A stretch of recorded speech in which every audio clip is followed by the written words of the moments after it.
rekam ya Pak? Ilham, kemudian Ilham mengajar di mana dan sudah berapa tahun? Ya Ilham ya? Iya. Begitu Ilham. Silakan Ilham. Oke. Tapi Pak Farsyaldi, saya baru saya sekali-sekali saja, codok-codok sedikit. Siap Pak Haji. Terus Oke, sekali. Assalamualaikum warahmatullahi wabarakatuh. Perkenalkan, Waalaikumsalam. Bapak Dr. Farida dan juga Pak Dr. Syahruddin. Nama saya Ilham. Saya berasal dari Sumatera Barat, tepatnya di Kota Padang.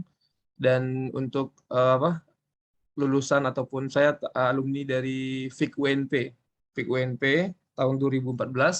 Dan saya sekarang bekerja di salah satu SMP swasta di Kota Padang, SMP yang berbasis Islam ya, SMP IT Dar El Iman. Dan untuk masa kerja yang sudah saya mengabdi di sini, yaitu sejak tahun 2015 awal. Ya, sudah sekitar hampir kurang lebih 7 tahun ataupun 6 tahun lebih di yayasan ini. Nah, itu mungkin Pak perkenalan saya. Mohon maaf, apakah masih ada yang kurang Pak Farid? Cukup. Ya, cukup Pak Ilham. Jadi Pak Ilham, saya sebelum bertanya, Pak Ilham siap dalam ujian komprehensif ini? Siap Pak, insya Allah. Ya. Dari semua saya sudah melihat prosesnya Pak Ilham juga beberapa waktu lalu. Pak Ilham cukup aktif juga di dalam memberikan komentar-komentar, dalam berdiskusi dan berbagi dengan teman-temannya. Tentunya hal-hal mendasar yang sudah Pak Ilham lalui merupakan topik pembahasan kita dan yang menjadi unsur-unsur dalam pertanyaan indikator materi uji yang akan kami sampaikan hari ini.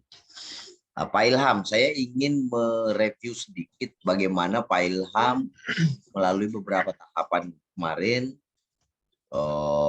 beberapa langkah yang sudah Anda lakukan, mulai dari mungkin bagaimana mengidentifikasi masalah, bagaimana mengeksplorasi penyebabnya, bagaimana menentukan akar penyebabnya, bagaimana membuat solusinya, menentukan solusinya, dan membuat rencana aksi, misalnya membuat rencana evaluasi dan sebagainya. Nah, saya ingin memberi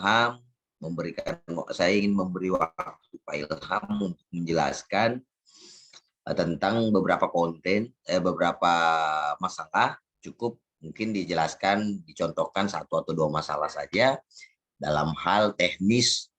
Bukan secara normatif ya, tetapi teknis di dalam menentukan. Misalnya untuk masalah motivasi, saya melihat materi-materi seperti ini, kemudian ini, akun wawancara dan sebagainya. Coba dijelaskan Pak Ilham. Nanti di sela waktu mungkin saya akan nyeletuk untuk bertanya, ataukah menunggu Pak Ilham selesai melakukan explain-nya kepada kita ini. Silakan Pak Ilham. Oke Pak, terima kasih banyak Pak Dr. Ya, jadi tahapan-tahapan yang alhamdulillah sudah saya lalui selama mengikuti PPG ini, dan untuk tahapan yang ya sudah saya lakukan, tentu dahulunya masih ingat saya waktu itu adalah tentang jenis permasalahan yang dimunculkan di sana.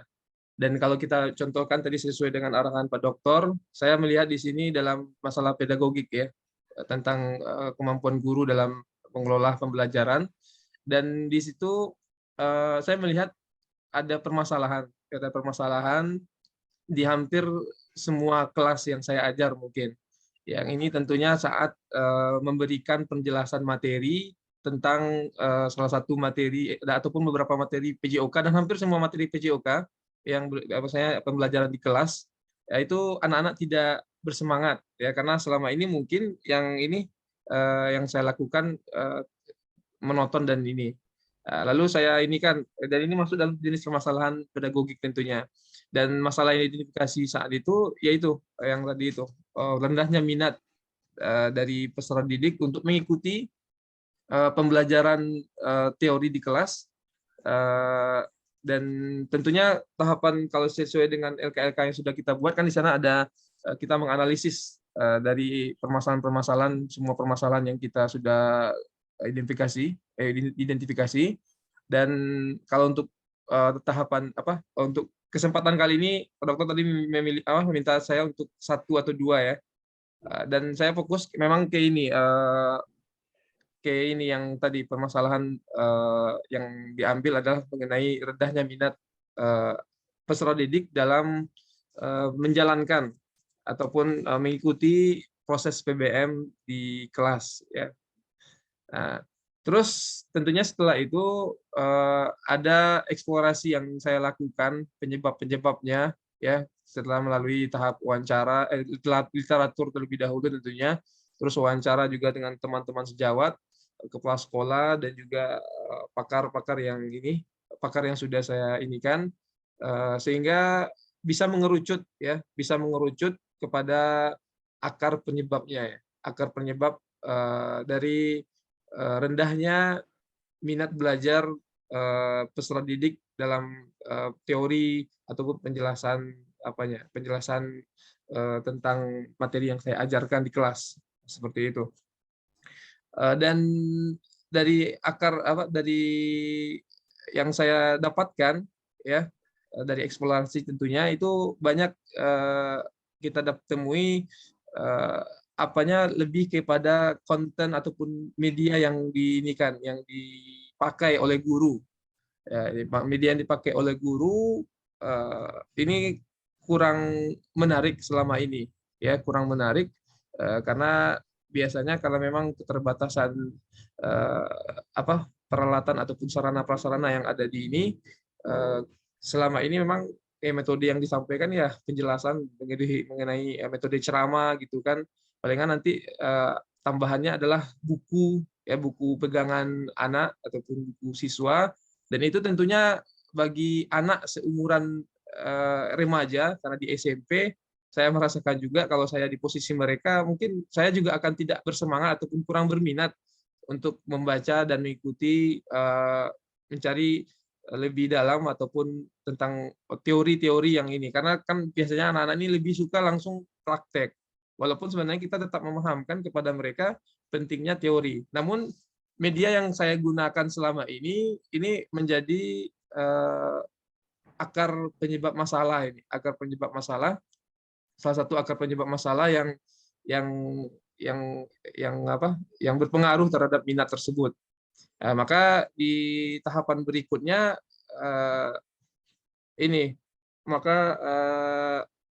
adanya kita penentuan solusi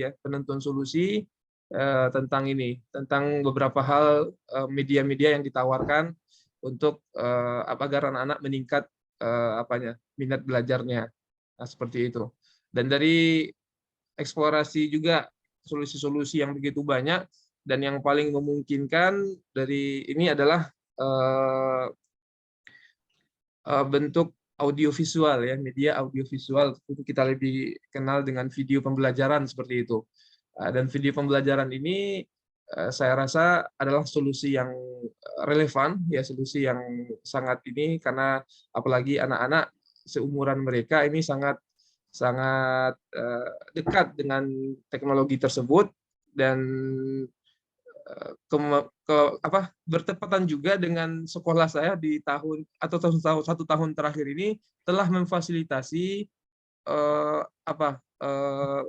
peralatan ataupun sarana prasarana untuk mendukung hal tersebut.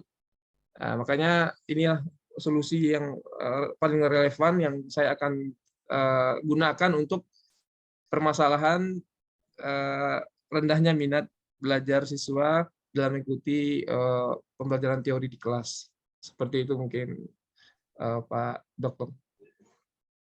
Terus untuk rencana aksi lagi ya Pak. Untuk rencana aksi, ya saya menyusun RPP dalam hal ini, ya, walaupun ini kita mengetahui sekali banyak perbaikan-perbaikan selama proses pembuatannya, karena melihat dari penampilan teman, ide-ide, dan juga yang lainnya, saya mendapatkan banyak inspirasi sebenarnya dalam menyusun rencana aksi untuk tahapan ini. Dan kalau saya lihat, yang saya pilih materi adalah tentang pencak silat kemarin, ya. Walaupun ini sudah mengalami beberapa revisi-revisi dan berdasarkan ide-ide juga dari teman-teman saat perkuliahan, dan saya memilih konten atau media pembelajaran yang saya gunakan berupa video yang saya buat sendiri, ya, video yang saya buat sendiri, dan saya akan tampilkan nanti di layar TV yang ada di setiap kelas. Dan ini saya rasa akan menjadi salah satu hal yang akan meningkatkan minat dari siswa ataupun peserta didik dalam mengikuti pembelajaran ataupun teori di dalam kelas sebelum mereka mempraktekkan gerakan-gerakan ataupun materi yang akan mereka lakukan di lapangan seperti itu. Dan jam ini saya juga menggunakan bentuk ataupun model pembelajaran proyek sebagaimana usulan dari Pak Dokter juga, dan juga teman-teman yang sudah melakukan presentasi juga banyak dalam materi pencak silat ini juga memakai model ini. Dan saya juga sudah membuat rencana evaluasi tentang media yang digunakan ini, apakah efektif dan efisien yang sudah dirancang, sehingga ini tentunya menjadi hal pembahasan di masa yang akan datang, karena setiap apa yang kita sudah rencanakan dan saya merasa itu relevan, tapi tentunya tetap saja butuh masukan ataupun evaluasi di ini, karena belum teruji secara langsung setelah sebelum saya melakukan ataupun melaksanakannya di dalam kelas nantinya. Makanya digunakan suatu instrumen untuk evaluasi dalam solusi yang saya tawarkan ini. Itu mungkin Pak Dokter untuk salah satu permasalahan yang saya angkatkan dalam rencana aksi di tahapan PPG ini. Oke, Pak Ilham. Jadi dalam identifikasi masalah, apa permasalahan yang mendasar yang Anda timbul di situ? Gimana, Pak? Mohon maaf. Apa permasalahan yang telah Anda identifikasi? Ya, masalah yang ini tadi itu, Pak, rendahnya minat ini. Minat, oke. Kemudian proses eksplorasinya apa yang Anda lakukan? Ya, eksplorasinya saya kajian literatur tentunya, dan juga wawancara dengan teman sejawat, guru olahraganya, terus juga dengan kepala sekolah dan juga pakar. Dalam menganalisis masalah itu, Pak Ilham, apakah Anda lebih dominan ke rekomendasi dari hasil wawancara atau dari kajian literasinya? Sebenarnya lebih ke wawancara, Pak, karena memang yang lebih mengetahui tentang karakteristik masalah tentu adalah orang yang langsung melihat, dan saya melihat guru olahraga dan kepala sekolah ini lebih real dalam menganalisa permasalahan yang ada di sekolah. Adapun pakar sebenarnya sebagai penguat, begitu juga sebagai di literatur sebenarnya. Kalau saya seperti itu mungkin pemahamannya. Pakar siapa yang Anda wawancarai, Pak? Dokter ini Pak Nurul Ihsan, beliau ini juga kebetulan wali murid kita juga di sekolah, ya. Beliau di FIK di bagian. Beliau wakil dekan 3 kalau salah sekarang di. Oke. Terus di dalam penentuan penyebab masalah tadi mengatur apa akar penyebab masalahnya tadi? Media yang digunakan. Oh, media. Media. Apakah di dalam penentuan solusi, kan prosesnya pasti sama ya, ada kajian literatur, ada wawancara. Apakah Anda mewawancarai orang yang sama di dalam mencari solusinya? Kalau sesuai arahan ya, Pak, arahan yang sama. Apakah solusi yang Anda tahu sudah ada solusi, apa solusinya tadi terhadap motivasi itu?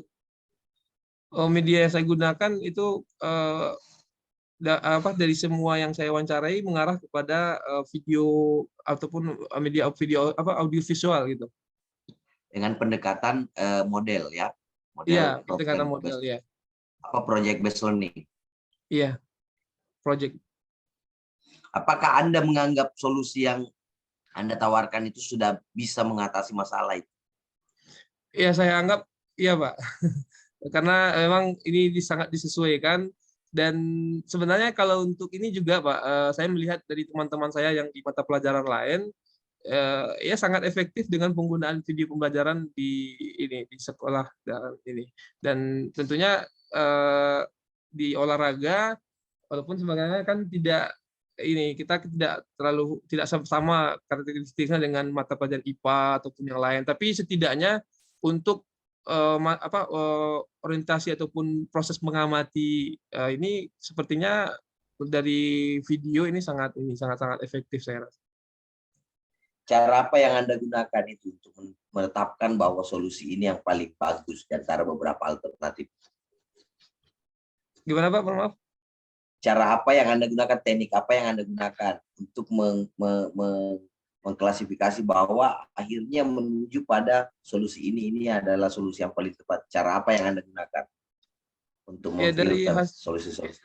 kalau apanya dari itu, Pak, banyaknya dari hasil wawancara itu mengerucut kepada ini, dan saya pribadi juga merasakan itu yang menjadi solusinya seperti itu. Jadi dari di voting ini ya, Pak, banyaknya yang dari guru-guru dan kepala sekolah juga mengarah kepada itu, hal itu.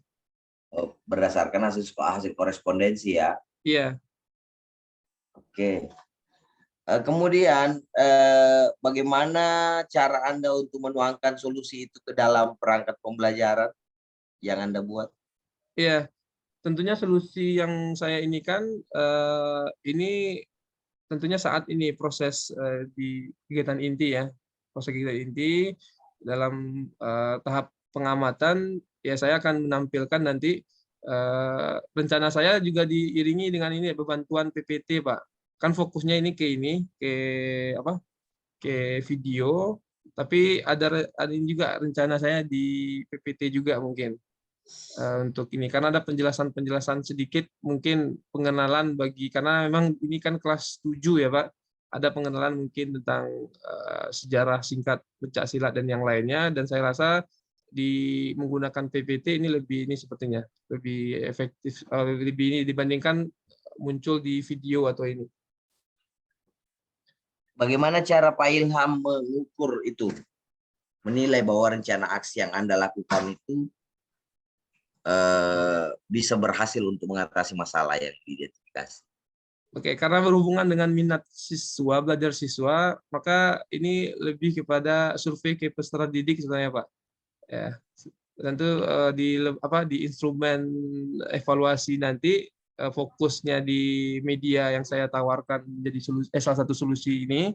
Saya akan memberikan survei kepada peserta didik, apakah mereka sudah menikmati dan sudah bersemangat dan meningkat minatnya.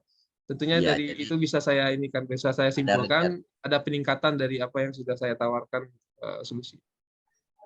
Oh, berarti sudah ada rencana evaluasi ya yang Anda buat ya? Iya. Bagaimana kira-kira menurut Anda punya pendapat tentang penilaian otentik, Pak Ilham? Iya, Pak. Anda tahu tentang penilaian otentik? Iya, penilaian yang ini, Pak, yang real ya. Ya, penilaian yang real. Bagaimana pendapat Anda tentang penilaian otentik itu? Tentang pelaksanaan ya, Pak? Iya, terserah mau dijelaskan seperti apa. Bagaimana pendapat Anda tentang penilaian otentik? Ya, mengenai penilaian otentik, yang saya pahami selama ini adalah penilaian yang kita lakukan kepada peserta didik terhadap berdasarkan tujuan ataupun indikator yang sudah kita tetapkan di awal.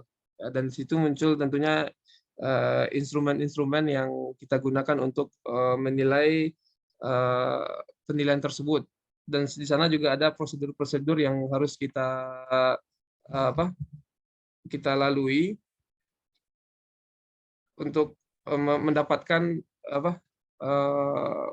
penilaian tersebut, hasil penilaian tersebut. Oke, Pak Ilham bisa menjelaskan sedikit tentang high order thinking skills? Ya, kalau kita ini berdasarkan literasi juga mungkin dan juga penjelasan dari dosen, Pak Dokter juga dan yang lainnya, saya secara sederhananya ini saya mengambil kesimpulan bahwasanya cara berpikir ini kita mengerahkan seluruh tenaga dan ini kita untuk bagaimana anak-anak ya peserta didik ini mempunyai tingkat berpikir yang tidak hanya sekedar mengingat gitu kan, memahami dan juga menerapkan. Tapi sudah di atas itu. Ya, dan ini saya lihat di tingkat secara nasional ya, pemerintah juga sudah mengarahkan secara umum kurikulum ke arah sana seperti itu ya, berbasis hot seperti itu.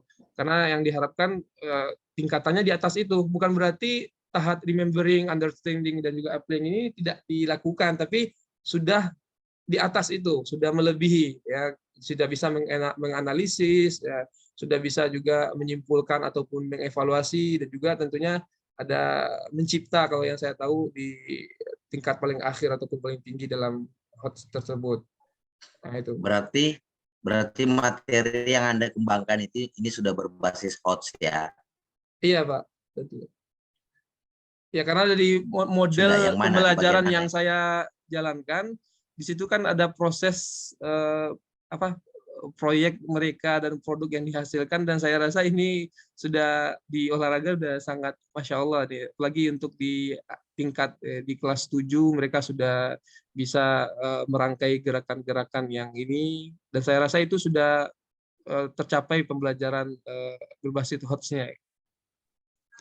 Oke. Berarti sudah ada di dalam RPP-nya itu bagian untuk pengembangan di pendekatan modelnya ya. Iya. Yang Anda gunakan. Kemudian sudah ada instrumen penilaian yang Anda buat? Iya Pak, sudah. Apakah ada soal yang disiapkan? Apakah soal yang disiapkan itu sudah berbasis HOTS juga? Iya, di tahap menganalisis, Pak, menganalisis gerak. Menganalisis gerak dan mencipta ya? Iya, dan mencipta. Menurut Pak Ilham sendiri, soal HOTS itu sama enggak dengan soal yang sulit? Sama enggak itu? Enggak, menurut saya tidak, Pak. Tidak. Apa yang membedakan? Ya, walaupun mungkin dalam masyarakat ya itu yang ada kan sulit soalnya ini ya. Tapi kalau soal yang sulit ini lihat dulu Pak, kalau dia tidak sesuai dengan indikator yang sudah ditetapkan di awal, siswa tidak mampu menjawab karena tidak masuk dalam indikator dan juga tujuan pembelajaran, maka ini nggak masuk dalam pembahasan itu, berarti gurunya ini asalan dalam membuat ini soal gitu kan, karena soal HOT sendiri itu pun harus muncul dari indikator-indikator yang sudah kita rancang sendiri gitu kan. Kebanyakan dari ini saya lihat emang seperti itu. Mereka ini merancang soal tapi tidak berdasarkan indikator, sehingga itulah kesulitan siswa menjawabnya, melenceng dari apa yang sudah diajarkan atau ini. Walaupun mungkin ada kaitannya, cuma tidak sesuai dengan indikator pembelajaran yang sudah pencapaian kompetensi yang sudah mereka rancang sendiri. Nah, itu jadi beda ya soal HOTS dengan soal yang sulit, itu beda ya? Ya, bagi saya beda, Pak. Kalau soal yang HOTS itu yang seperti apa? Yang tadi, Pak, mereka bisa dalam menjawab ini itu ada proses tahapan berpikir ini, tidak langsung kalau yang sifatnya sebutkan atau ini itu kan tahap remembering aja sebenarnya. Dan pemahaman ini aja. Tapi kalau untuk HOTS ini mereka menganalisa dulu ini. Misalnya ada pernyataan yang diberikan, situasi atau kondisi yang ditawarkan di dalam soal tersebut. Lalu contoh real dari Pak Ilham, dari upaya solusinya ini dalam penerapannya, aksinya. Kalau Apa ini soal saya, podcast? ya kalau dalam ini soal uraian Pak, saya esai. Ya, sederhananya gini Pak, misalnya setelah ini anak-anak disuruh untuk ini melihat ya penampilan teman-temannya, ya penampilan teman-temannya, dan mereka membuat ataupun bisa menyimpulkan juga ini penampilan tersebut, di mana gerakan-gerakan yang tidak sesuai, bisa mereka menjelaskan bagian ini, posisi tangan, kaki, dan yang lainnya. Dan saya rasa itu sudah masuk ke tahap ini, mampu menganalisis dan juga menyimpulkan ataupun mengevaluasi dari penampilan teman-temannya tersebut. Iya, dan akhirnya mereka mampu mengkreasi gerakan yang dianggap bagus ya, gitu. Iya. Begitu ya. Iya. Oke, Pak Ilham, saya kira melihat dari prosesnya Pak Ilham selama ini juga sangat aktif di dalam diskusi di kelas, sangat aktif memberi masukan dan menanggapi beberapa masukan dari teman-temannya ataupun misalnya memberi masukan kepada teman-temannya. Saya kira secara umum prosesnya sudah sangat bagus. Pak Ilham yakin enggak ini dia lulus di komprehensif? Saya berharap ini lulus, Pak. Walaupun ini saya Berharap, grogi Mas, saya sebenarnya, Pak. ya.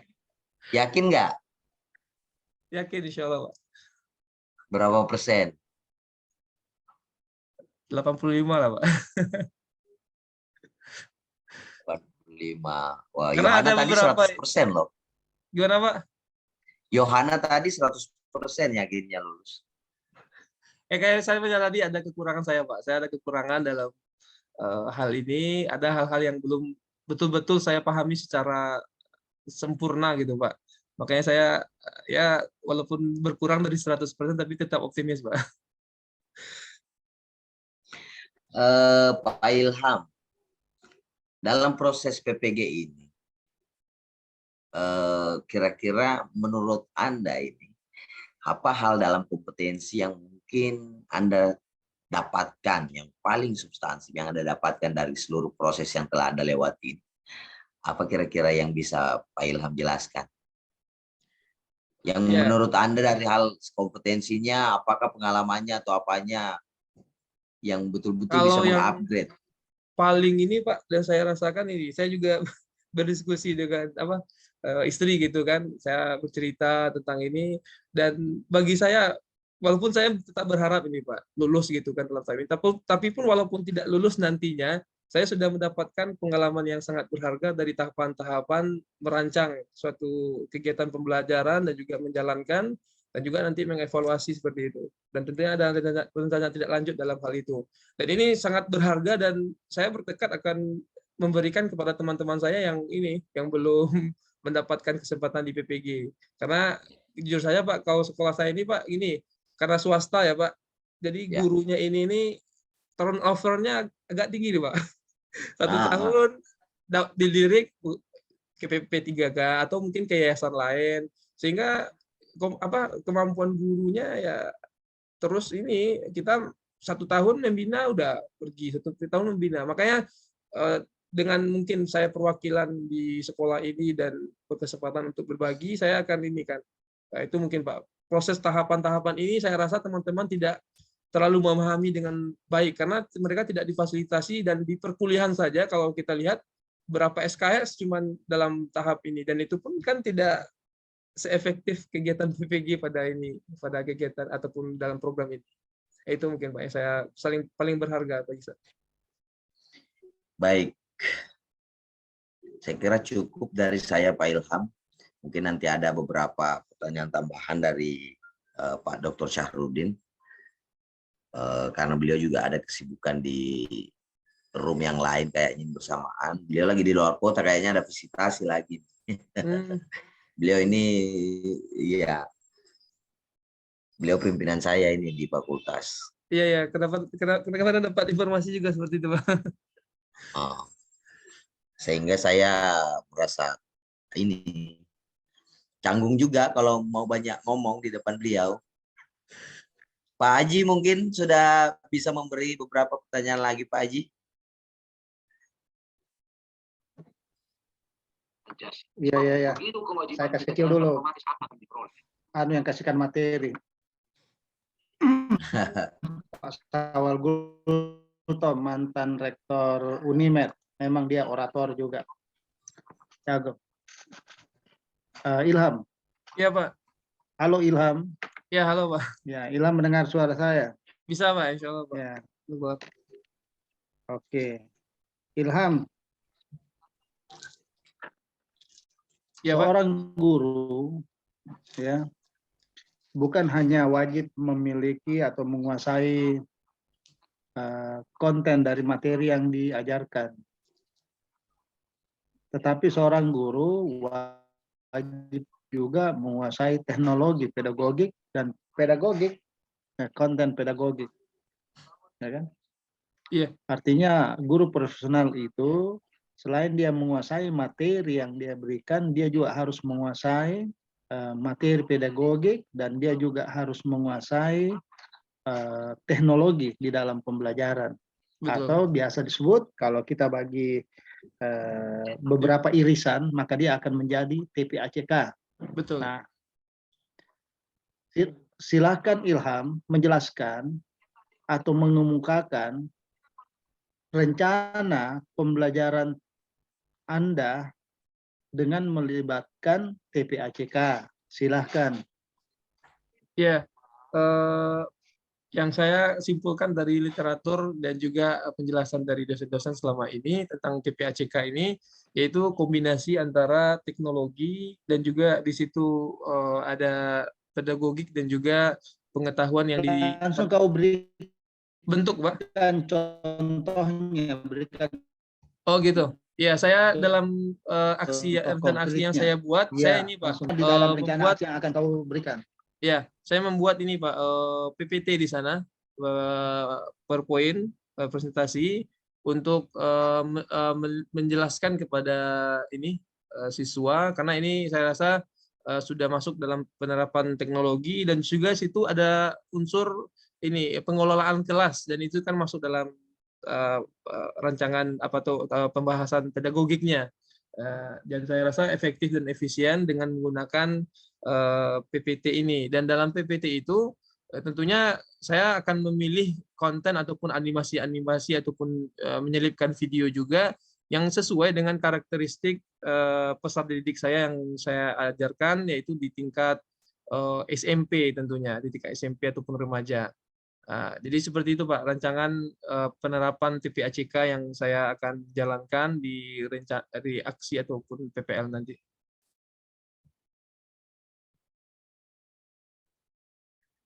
Halo?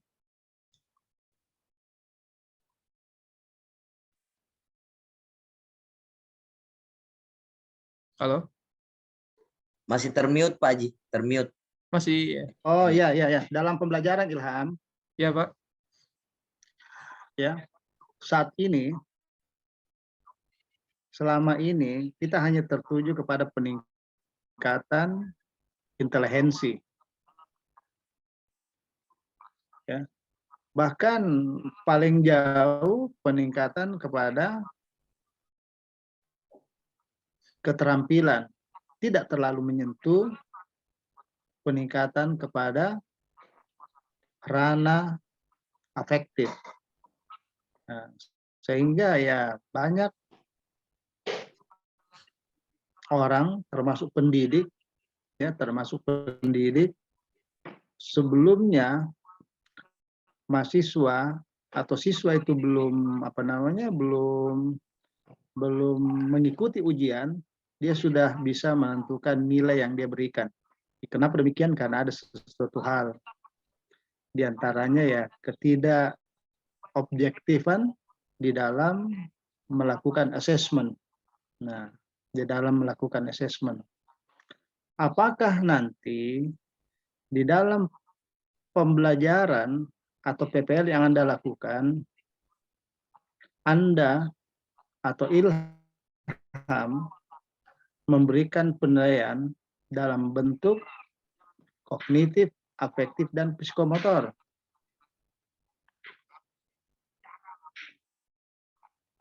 Iya, Pak. Boleh dijawab, Pak? Iya, silakan. Oke, ya tentunya iya Pak, karena tuntutan dari kurikulum kita juga seperti itu. Walaupun sebenarnya gini Pak, kalau kalau di sekolah saya malahan cenderungan penilaian itu malah ke sikapnya sebenarnya. Sebenarnya ke sikap, karena memang kita kan sekolah Islam ini. Jadi spiritual dan juga sikap ini menjadi pembahasan yang paling paling sering kita bahas, walaupun tetap kita memikirkan ataupun mengedepankan penilaian keterampilan dan juga pengetahuan mereka.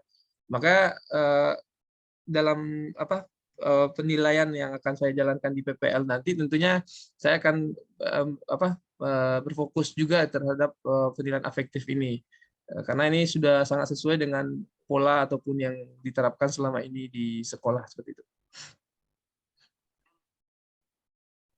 Oke, itu aja Mas Ilham. Terima kasih karena to the point Anda saya mendengar bukan lagi sepintas bahwa Anda sudah cerdas. Kata orang, kalau kita makan di warung Padang, biasanya kita tidak pernah melupakan itu ada satu kata, istilahnya tambo cie, tambah sekali lagi. Dan terima kasih, semoga kita bisa jumpa di lain waktu. Iya, sama-sama Pak. Dan jangan sampai Anda surut. Dilanjut Pak Fahrizal. Oke, terima kasih banyak Pak.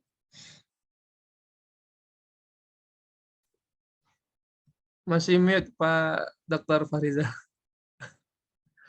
Ya, terima kasih Pak Haji. Pak Ilham, karena Pak Haji ini Pak Dr. Syarudin lagi ada kesibukan yang lain juga, sehingga mungkin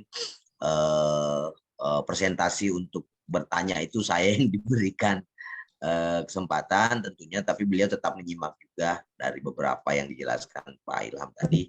Tentunya sudah ada beberapa acuan-acuan untuk menilai bagaimana Pak Ilham ini berproses dan betul-betul bisa menguasai beberapa hal yang ditanyakan terkait dengan rencana aksi, persiapan, dan nanti untuk persiapan untuk menuju ke kegiatan PPL-nya. Iya, Pak. Pak Ilham berapa penampil lagi di belakang Pak Ilham? Kayak saya lihatnya Pak Ilvan aja lagi Pak, satu Pak Ilvan aja. Kalau saya lihat di lokal ini, Pak Ilvan terakhir. Oh, sisa Pak Ilham terakhir, Pak. Iya. Pak Ilham, semoga saja kita bisa ketemu ya nanti pada saat Komnas, kalau saya jadi berangkat juga. Amin, insya Allah Pak. Depan. Kontak-kontak, insya Allah. Semoga lulus juga, prosesnya Amin. di dalam P3 ini bisa lancar. Amin. Kalau misalnya lulus untuk melanjutkan PPL, nanti di PPL-nya betul-betul aksinya bisa diperlihatkan dengan baik. Oke, insya Allah Pak. Terima kasih Pak Ilham. Sama-sama Pak Dokter. Kami untuk hari ini. Udah selesai Pak Dokter? Ya, Terima silakan. kasih banyak Pak Dokter. Assalamualaikum. Assalamualaikum warahmatullahi wabarakatuh. Saya live ya. Ya.